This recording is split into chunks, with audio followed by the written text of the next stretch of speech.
vamos a platicar con el doctor Alejandro Ruiz Balsa de la Cátedra Itinerante UNESCO Edgar Morán sobre un tema relevante que se tocó en el tercer encuentro del Programa Doctoral de Desarrollo Educativo con énfasis en formación de profesores, sobre todo concretamente en los prolegómenos que anuncia de alguna forma un cambio de gran calado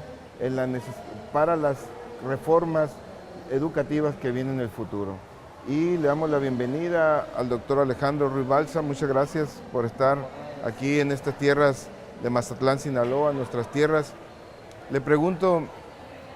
¿cuál es la sustancia de estas llamadas tesis para pensar un poco el mundo y adentro de ese mundo pensar la formación de profesores? Bien, las tesis son 15 tesis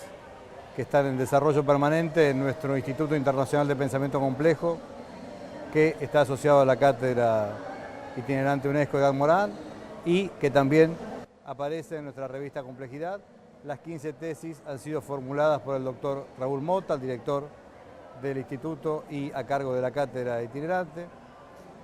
En estas tesis, el fondo, como decíamos hoy en la charla, el telón de fondo son los 45 años que pasaron desde el Mayo francés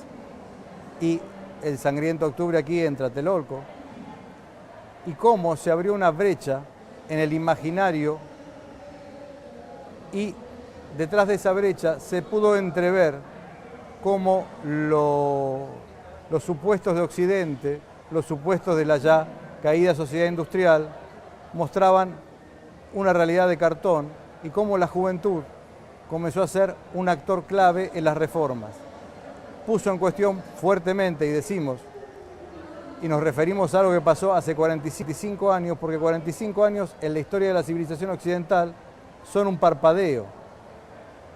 Y desde entonces los cuestionamientos siguen, aunque parezca mentira, aún vigentes, y cada tanto viene una ola modernizadora que intenta homogeneizar, aplanar la singularidad, la diversidad, y nada menos que en la educación, esto es exactamente lo contrario a lo que hay que hacer.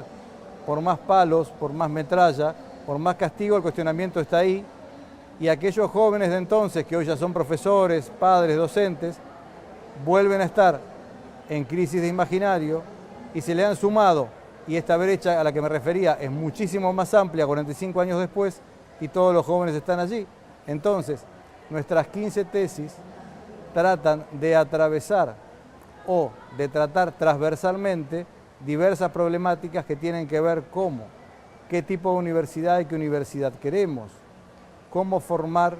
y cómo producir conocimiento para la sociedad del conocimiento, cómo trabajar con jóvenes cada vez en estado de intemperie,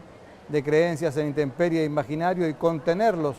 dentro del sistema educativo y dentro del sistema de creencias sin entretenerlos, sino formarlos para que se formen aprendiendo a pensar y no repitiendo meramente consignas, si me permites el lenguaje, como pericos. A mí me parece, durante su charla, el tema de la metáfora de la Edad Media y la fortaleza de la Edad Media, en cómo estudian dónde está la parte más vulnerable para zanjar, para abrir esa brecha y entrar a esta parte de invadir una ciudad, invadir un entorno. Me gustaría que, para bien de nuestros públicos, nuestros usuarios de esta información, nos diera de nuevo esa contextualización de esta metáfora, de esa parte medieval, de este escrito, de cómo esta fortaleza como metáfora, cómo es vulnerable ahora y cómo se debilitó. Yo utilizo la palabra brecha porque en artillería, en la Edad Media, cuando había un asedio a una ciudad, se buscaba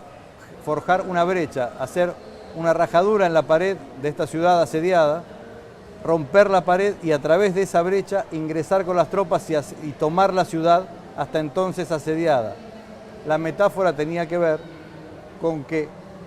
en el 68 fundamentalmente tras los movimientos sociales que se dieron en la década del 60,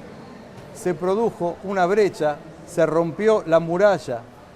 de la civilización occidental, lo que teníamos presentado como progreso indefinido, sociedad industrial, forma de producción, modo de producción,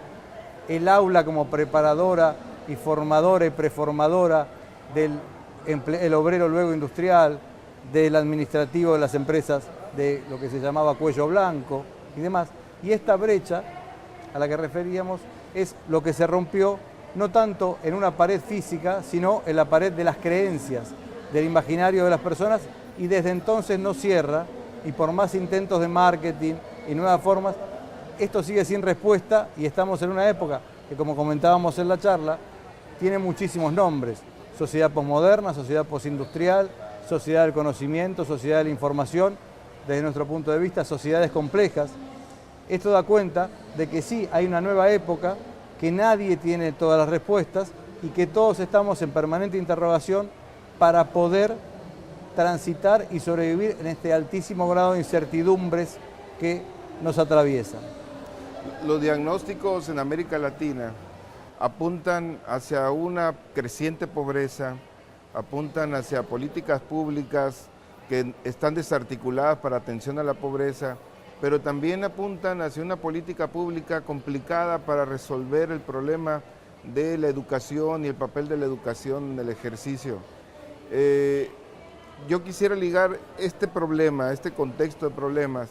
con el tema que tocó en su conferencia sobre la transdisciplina, esta idea epistémica de biodegradable, porque la idea no es instalar y fijar algo,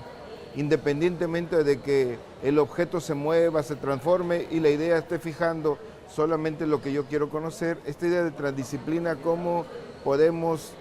identificarla y si nos lo puede expresar otra vez para nuestros usuarios en este momento? Bien, tú planteas varios temas. En primer lugar, que se quiere resolver siempre en nuestros países la pobreza con recetas y políticas públicas formuladas muchas veces en laboratorios, o que cierran muy bien, o que se anuncian con mucha pompa, por ejemplo, como la incorporación de tantos millones de personas a las clases medias, y en el fondo no es otra cosa que darles un plástico, una tarjeta de crédito, convertirlos de la noche a la mañana en sujetos de crédito, pero no avisarles que van a tener que pagar la cuota igual.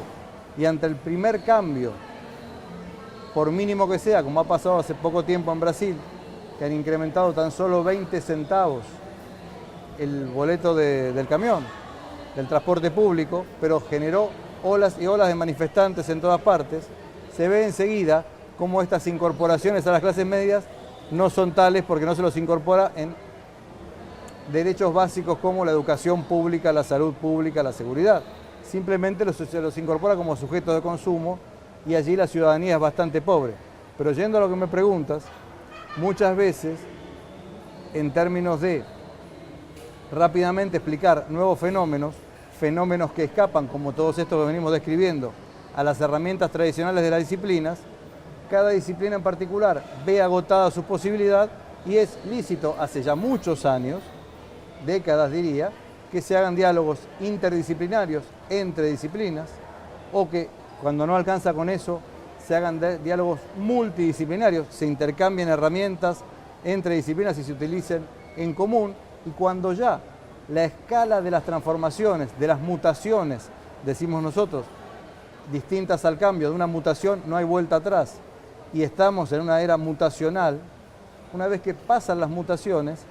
no hay herramienta que valga y no hay herramienta que sirva. Por lo tanto, es necesario crear nuevas. Allí es donde hay que ir más allá de las disciplinas y aparece la transdisciplina. Ahora bien, desde nuestra perspectiva, establecer la transdisciplina de una vez y para siempre, como si fuera una piedra, como si fuera una masa, una herramienta, no es aconsejable y nos parece epistemológicamente incorrecto. Para nosotros, la epistemología se genera una vez para un problema, puede quedar, si es lícito, el registro, la evidencia de la solución provisional y contingente que se dio a ese problema emergente, pero una vez que sucede, este ejercicio de la transdisciplina tiene que ser necesariamente biodegradable, es decir, tiene que disolverse en el aire, como decía la antigua frase. Como todo lo sólido debe disolverse y volverse a empezar toda vez que la escala de problemas desborde. No podemos armar y caer en la tentación de hacer ni un dogma de la transdisciplina y muchísimo menos de la complejidad.